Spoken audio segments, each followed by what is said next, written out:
چطوری میتونیم بر اساس آخرین تغییرات یوتیوب در سال 2025 یک کانال یوتیوب رو با استفاده از گوشی موبایل بسازیم؟ توی این ویدیو 0 تا 100 رو بهت توضیح میدم.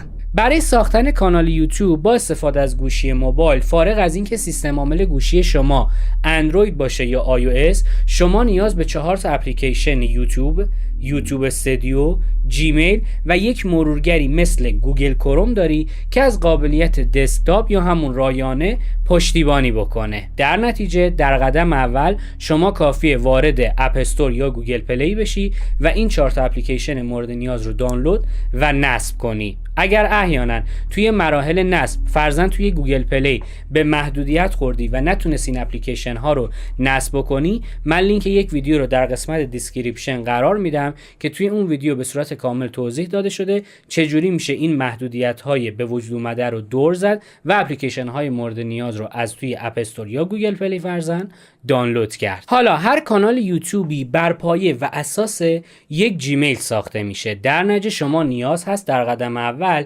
یک جیمیل جدید بسازی. نکته بسیار مهمی که وجود داره، حتی اگر از قبل یک سری جیمیل داری، من باز بهت پیشنهاد میکنم برای راه اندازی هر کانال یوتیوبی که میخوای بزنی یک جیمیل جدید و جداگانه بسازی. اما خب چرا این پیشنهاد رو میکنم؟ همونطوری که الان روی صفحه داری میبینی، بر اساس قوانین یوتیوب شما میتونی با یک جیمیل 2 تا 3 تا 4 تا و بی نهایت کانال یوتیوب بسازی و توی اونها فعالیت داشته باشی و به درآمد برسی. اما اگر خدایی نکرده توی یکی از اون کانال ها خلاف قوانین یوتیوب عمل بکنی و فرضاً 3 تا کپی رایت استرایک بگیری، نه تنها اون کانال بلکه کل کانال های یوتیوبی که با اون جیمیل ساختی به طور کلی از توی یوتیوب پاک میشن. در نتیجه بهتر اینه که برای هر کانال یوتیوبی که میخوای به تازگی راه اندازی کنی یک جیمیل جدید و متفاوت بسازی. پس حتما حواست به این موضوع بسیار مهم باشه. حالا برای ساختن جیمیل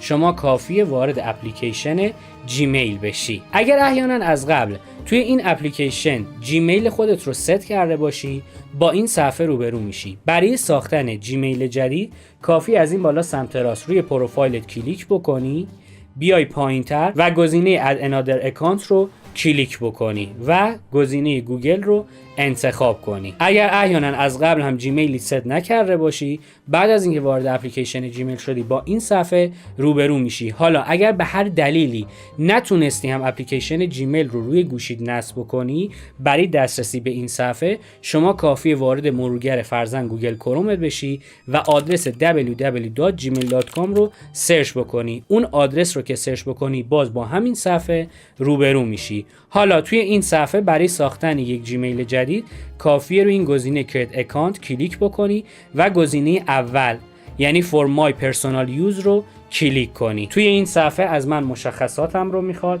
من وارد میکنم، امین فرزاد. تاریخ تولد من رو به میلادی میخواد، من واردش میکنم. جنسیتم رو مشخص میکنم و نکس رو کلیک میکنم. اینجا یک سری آدرس پیشنهادی به من میده که برای جیمیل هم هست، مثلا aminfarzad 996@gmail.com. اگر اینا اوکی بودن میتونم یکیشون انتخاب کنم، اما اگر اوکی نبودن و میخواستم آدرس مختص به خودم رو داشته باشم و خودم اون رو وارد بکنم، میتونم این گزینه سوم رو بزنم و یک آدرس رو اینجا وارد کنم. اما حالا از اونجایی که این آدرسی که به من داده آدرس خوبی هست و من دارم این جیمیل رو به صورت تستی میسازم، همین رو انتخاب میکنم و نکس رو میزنم. اینجا یک رمز عبور از من میخواد که من واردش میکنم و نکس رو میزنم. مشخصات رو برام میاره. اگر همه چیزش اوکی بود من نکس رو کلیک میکنم. قوانین مقررات گوگل رو میارم پایین و آی اگری رو کلیک میکنم. خب جیمیل الان عملا ساخته شد اما واردش نشد. برای ورود به اون توی اپلیکیشن جیمیل باز دوباره کافی رو این پروفایلت کلیک بکنی، بین اکانت های مختلف اینجوری سویچ بکنی. اینجا الان اکانت جدیدی که ساخته بودم رو آورده، کافی روی اون کلیک بکنم تا وارد جیمیلم بشم. حالا توی این مرحله شما جیمیلت رو ساختی، ولی نکته بسیار مهمی که وجود داره، شما برای اینکه بتونی مسائل امنیتی کانال یوتیوبت رو بعداً رعایت بکنی و همچنین بتونی درخواست فعالسازی درآمدت رو به یوتیوب ارسال بکنی، باید امنیت 2 مرحله‌ای جیمیلت رو فعال کنی. در نتیجه برای انجام این کار کافیه روی پروفایلت کلیک بکنی و از اینجا گزینه منیج یور گوگل اکانت رو بزنی. این صفحه باز میشه برات. کافیه بیای توی قسمت سکیوریتی یه مقدار بیای پایینتر، گزینه تو استپ وریفیکیشن یا امنیت دو مرحله‌ای وجود داره. من روی این میزنم و از اینجا گزینه روشن کردن امنیت دو مرحله‌ای رو کلیک میکنم. از من شماره موبایلم رو میخواد. شما میتونی شماره موبایل خودت رو وارد بکنی. نکته بسیار مهمی که وجود داره، در حال حاضر شما میتونی با استفاده از شماره موبایل ایران جیمیل کانال یوتیوبت رو بسازی و کانال یوتیوبت رو هم وریفای بکنی و انجام این کار برای درآمدزایی از یوتیوب حداقل در حال حاضر هیچ مشکلی نداره. اما اگر احیانا نمیخوای هیچ ریسکی بکنی و احتمال این موضوع رو میدی که در آینده یوتیوب شماره موبایل های ایرانی رو دچار محدودیت بکنه، میتونی اگر خارج از ایران یک آشنایی داری از اون آشنات خواهش بکنی و جیمیل و کانال یوتیوبت رو با استفاده از شماره موبایل آشنات در خارج از ایران بسازی. در غیر این صورت میتونی خیلی راحت دقیقاً مثل من شماره موبایل ایرانی تو وارد بکنی و بدون مشکل حداقل در حال حاضر از یوتیوب به درآمد برسی و درآمد خودت رو هم نقد بکنی. الان مثلا من اینجا شماره ایرانسل خودم رو وارد میکنم و گزینه نکس رو میزنم. اگر احیانا شماره ای رو زدی و بهت ارور داد، میتونی از شماره یک اپراتور دیگه استفاده بکنی. اینجا کدش برای من میاد 451 255.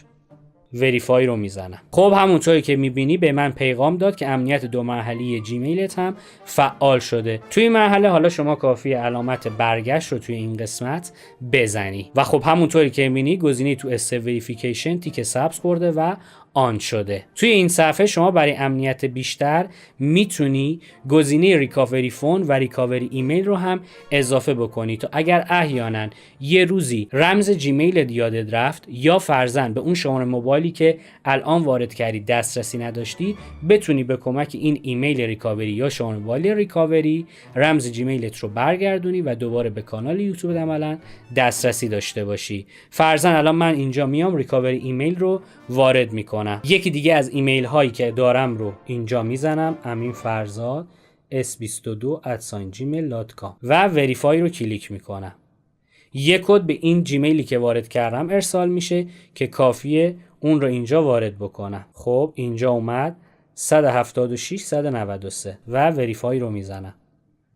خب همونطوری که می‌بینی این پایین گفت ریکاوری ایمیل وریفای شد و اوکیه. اگر من برگشت رو بزنم و این صفحه رو یه رفرش دوباره بکنم یا بیام دوباره تو قسمت سکیوریتی، میبینی که قسمت ریکاوری ایمیل اضافه شده. حالا شما به همین ترتیب میتونی گزینه ریکاوری فون رو هم توی مراحل ساخت کانالت اضافه بکنی. اجباری نیست ولی صرفا به خاطر مسائل امنیتی بیشتر میتونی اون رو اضافه کنی. توی این مرحله شما دیگه جیمیل کانال یوتیوبت رو ساختی و دیگه با این اپلیکیشن کاری نداری.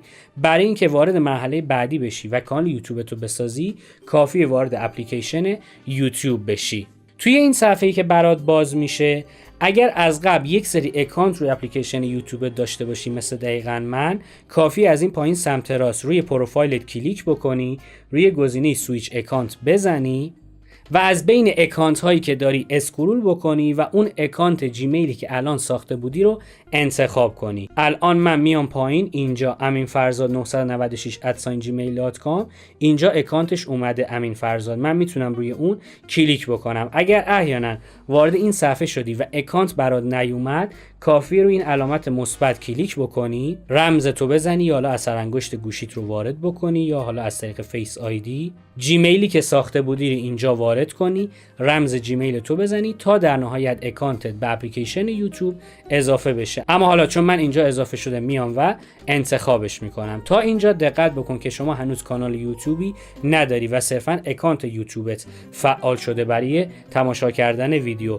برای اینکه کانال یوتیوبت رو بسازی، کافیه روی این علامت پروفایلت کلیک بکنی. اینجا بالا زیر اسمت گزینه کریت چنل وجود داره، کافیه روی اون کلیک بکنی. از این قسمت پیکچر از شما میخواد که یک عکس پروفایل برای کانال یوتیوبت انتخاب بکنی. من روی این علامت دوربین میزنم و یک عکس رو انتخاب میکنم. مثلا این عکس رو میزنم و سیو رو کلیک میکنم. از اینجا که نوشته نیم، شما میتونی اسم کانال یوتیوبت رو انتخاب بکنی دقت بکن که در آینده هم میتونی اسم کانال یوتیوب تو تغییر بدی، اما بهتره که از همون ابتدا تحقیق بکنی و یک اسم بسیار مناسب با کاری که قرار هست توی این کانال انجام بدی رو انتخاب و بنویسی. اگر احیانا نمیدونی چجوری میشه یک اسم مناسب رو پیدا کرد، من لینک یک ویدیو رو در قسمت دیسکریپشن و این بالای صفحه قرار میدم. اونجا به صورت کامل توضیح دادم که بهتره چه اسمی رو برای کانال یوتیوبت انتخاب بکنی. اما الان مثلا من اینجا میام مینویسم امین زدوی، همینجوری دارم مینویسم، خیلی تستیه و سیو رو کلیک میکنم. هندل کانال یوتیوبت رو هم از این پایین میتونی انتخاب بکنی. بهت پیشنهاد میکنم که اسم کانال و هندلت رو یکی انتخاب بکنی و تفاوتی بین این دوتا نباشه، تا بعدن که مخاطبین میخوان اسم کانال یوتیوبت رو از طریق www.youtube.com/@aminzedvi سرچ بکنن یا حالا هر اسمی که انتخاب میکنی، اسم کانال یوتیوبت با هندل متفاوت نباشه تا مخاطب سخت‌تر بتونه پیدا بکنه و انجام این کار براش عملاً سخت بشه. اگر یکی باشه خیلی بهتره. بعد از اینکه در نهایت این دوتا رو انتخاب کردی، کافی روی گزینه کرید چنل کلیک بکنی. یه چند ثانیه طول میکشه تا کانال یوتیوب من ساخته بشه. حالا اگر من روی پروفایلم کلیک بکنم و یه رفرش بکنم، همونطوری که می‌بینی پروفایل اضافه شده و کانال یوتیوب من هم ساخته شده. توی این مرحله شما برای اینکه بتونی ویدیوهای بالای 15 دقیقه آپلود کنی و برای ویدیوهایی که آپلود می‌کنی کاور اختصاصی قرار بدی، نیاز هست که کانال یوتیوبی که ساختی رو با استفاده از شماره موبایلت وریفای بکنی. برای انجام این کار کافیه روی این علامت مثبت کلیک بکنی، توی قسمت ویدیوها یک ویدیوی لانگ با نسبت اندازی افقی رو انتخاب بکنی و نکس رو بزنی. حالا از این بالا سمت چپ همونطوری که الان میبینی علامت مداد وجود داره، کافی روی اون کلیک بکنی تا بخوای برای ویدیوت یک تابنیل قرار بدی. همونطوری که گفتم شما برای قرار دادن تابنیل نیاز هست که کانالت رو وریفای کنی.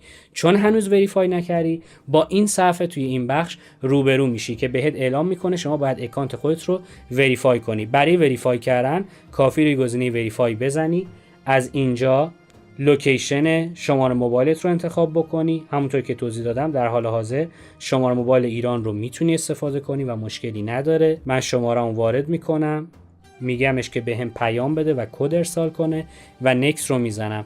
اگر باز تو این صفحه به شما اروری داد، بهتری که از یک شماره موبایل از یک اپراتور دیگه استفاده بکنی. حالا برای من میاد، اینجا واردش میکنم و همونطوری که میبینی شماره موبایل من وریفای شد و اگر من دوباره این علامت مداد بزنم دیگه اون ارور نمیاد و من میتونم از بین تصاویری که دارم یک عکس رو به عنوان تابنیل ویدیوم انتخاب بکنم و نهایتا سیو رو بزنم. حالا از اونجایی که این مرحله رو صرفا به صورت تستی اومدی تا کانال یوتیوب وریفای بشه، دیگه ما به آپلود این ویدیو کاری نداریم. برگشت رو میزنیم و به طور کلی از اپلیکیشن یوتیوب خارج میشیم. حالا توی این مرحله شما نیاز هست یک سری تنظیمات دیگر رو توی کانال یوتیوبت اعمال کنی تا کانالت آماده بشه برای آپلود کردن ویدیو. برای انجام این کار توی این مرحله شما کافیه وارد اپلیکیشن یوتیوب استودیو بشی که میتونی به کمک این اپلیکیشن کانال یوتیوبت رو مدیریت کنی، تنظیمات ویدیوهات رو به صورت جامع‌تری انجام بدی، عملاً به تنظیمات بیشتری برای هر ویدیو دسترسی داشته باشی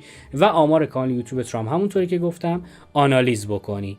الان فرضاً من وارد این اپلیکیشن شدم، چون یک اکانت از قبل روش داشتم باید اکانتش رو تغییر بدم. روی پروفایل میزنم، سویچ اکانت رو کلیک میکنم و اکانتی که الان توی اپلیکیشن یوتیوب ساخته بودم رو انتخاب میکنم و این اکانت امین زدوی رو میزنم. همونطوری که میبینی الان این اکانت برای من اومده. از اونجایی که چون هیچ ویدیویی توی این کانال آپلود نکردم، هیچ آماری وجود نداره و عملا هیچ چیز رو من اینجا مشاهده نمیکنم. نکته بسیار مهمی که وجود داره، اگر من وارد بخش ارن کانال یوتیوبم بشم تا ببینم چقدر از شرایط درآمدزایی از یوتیوب رو پر کردم، یوتیوب به من پیغام میده که توی لوکیشن کانال یوتیوب شما امکان درآمدزایی وجود نداره و برنامه یوتیوب پارتنر پروگرام توی این کشور فعال نیست. برای اینکه بتونم این مشکل رو حل بکنم تا ببینم چقدر از شرایط پر کردم، کافیه توی این مرحله وارد مرورگری که همون اول ویدیو گفتم بشم، مثل گوگل کروم، و آدرس www.youtube.com رو سرچ بکنم. بعد از اینکه سرچ کردم کافی از این بالا سمت راست روی علامت 3 نقطه بزنم و گزینه دسکتاپ سایت رو کلیک بکنم تا یوتیوب در حالتی به من نمایش داده بشه که عملا روی کامپیوتر من به اون دسترسی دارم. حالا دوباره کافی روی پروفایل کلیک بکنم، گزینه سویچ اکانت رو از اینجا بزنم و کانال یوتیوبی که ساخته بودم رو دوباره انتخاب کنم. بعد از اینکه انتخاب کردم دوباره روی این پروفایل کلیک میکنم و دستمو نگه میدارم روی گزینه یوتیوب استودیو و اون رو توی یک گروه و پنجره جدید باز میکنم. به من پیامد خوش آمدگویی میگه، من کاری به این ندارم. از این پایین سمت چپ یا راست با توجه به زبان یوتیوبت کافیه روی علامت چرخ دنده کلیک بکنی تا وارد قسمت تنظیمات بشی. توی این بخش روی گزینه چنل باید بزنی و از اینجا لوکیشن کانال یوتیوبت رو روی کشوری غیر از ایران، افغانستان و تاجیکستان انتخاب کنی. الان مثلا البته روی روسیه هم بهتره که قرارش ندی. الان مثلا من خود آمریکا رو قرار میدم. قبل از اینکه شما به درآمدزایی برسی روی هر کشوری که توی این لیست وجود داره بجز کشورهایی که نام بردم برات قرارش بدی اوکیه. بعد از اینکه به درآمدزایی رسیدی لوکیشن این بخش رو کافیه روی کشوری قرار بدی که حساب ادسنس و حساب بانکیت متعلق به اون کشوره. حالا من روی آمریکا قرار میدم و گزینه سیو رو میزنم. اگر برگردم توی اپلیکیشن یوتیوب استودیو و این صفحه رو یک رفرش دوباره بکنم، همونطور که می‌بینی این صفحه تغییر پیدا میکنه و اینجا به من نمایش میده که من چقدر از شرط درآمدزایی رو پر کردم و اینجا هم بهم گفته که امنیت 2 مرحله جیمیلت فعاله و تیکش خورده و شما میتونی زمانی که به این شرط رسیدی درخواست فعالسازی درآمدت رو به وسیله آشناها در خارج از ایران یا خودت اگر خارج از ایران هستی یا به وسیله یکی از شرکت‌های نقد کننده درآمد ارسال بکنی. حالا سایر تنظیمات کانال یوتیوبت رو هم از توی همین اپلیکیشن میتونی انجام بدی. فرضاً کافی روی پروفایلت کلیک کنی، روی این علامت مداد بزنی. اگر بخوای برای کانال یوتیوبت یک چنل آرت یا بنر انتخاب بکنی که بالای کانال‌های یوتیوب به نمایش در میاد، میتونی از اینجا انتخابش بکنی. اگر بخوای برای کانال یوتیوبت یک قسمت دیسکریپشن توضیحات یا همون اباوت بنویسی، از اینجا میتونی واردش بکنی و بنویسی.